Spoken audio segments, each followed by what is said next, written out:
வரங்களை பெற்றுக்கொள்ளுவது அது ஒரு அனுபவமாக இருந்தாலும் அதை கையாளுவது ரொம்ப பெரிய அனுபவமாக இருக்கும்.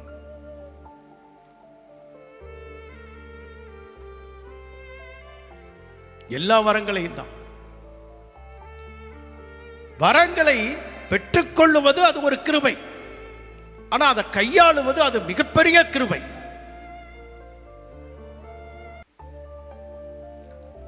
ஒரு ஷார்ப்பான கத்தி இருக்கு, அந்த கத்தியை எடுத்து உங்க குழந்தை கையில கொடுத்தீங்கன்னா என்ன ஆகும்?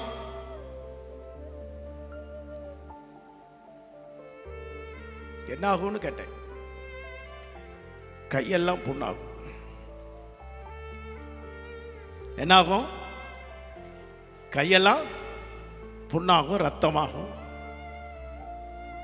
ஏன்னா அந்த குழந்தைக்கு அது கத்தின்னு தெரியாது.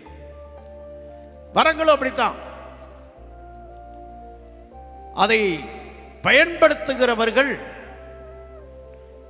மிக நிதானத்தோடு கவனத்தோடு கையாள வேண்டியது அவசியம்.